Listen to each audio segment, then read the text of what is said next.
Hello, I am Sam. Welcome to the first day of our 5-day series on Devo on video in Psalm 90.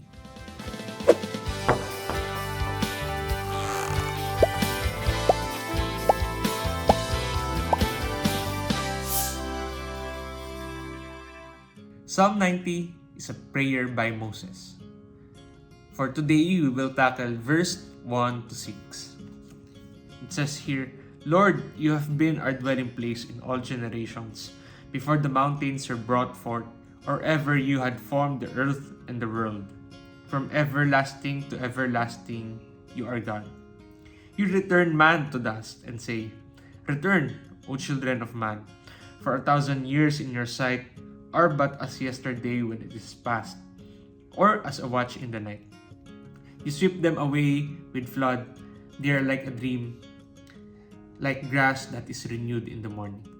In the morning it flourishes and is renewed. In the evening it fades and it withers.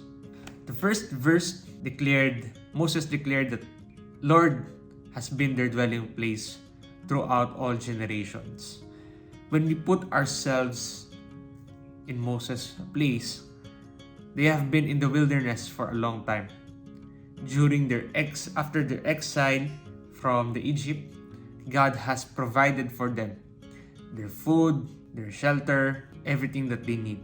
And right now, God has been always a dwelling place for all Christians throughout all generations. From the time of Paul, and even today, God has been always our dwelling place.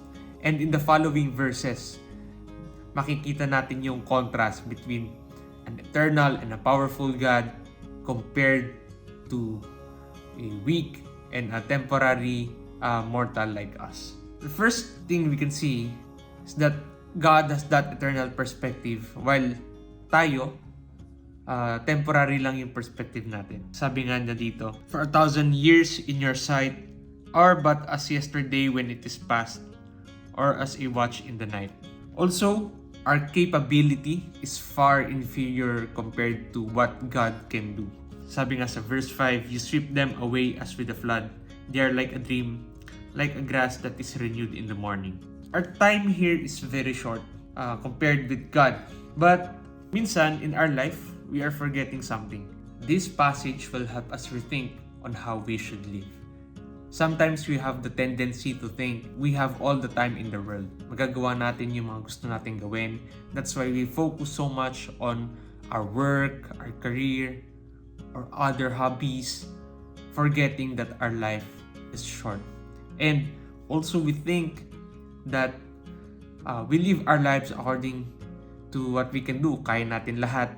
My life, my rules, ika nga. Gusto natin gawin lahat ng gusto natin gawin. But we are reminded that we are just but a dust compared to the eyes of God.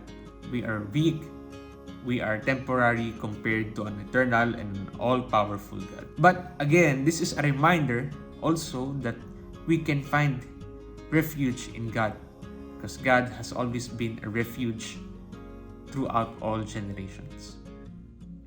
See you on our next Devo on video.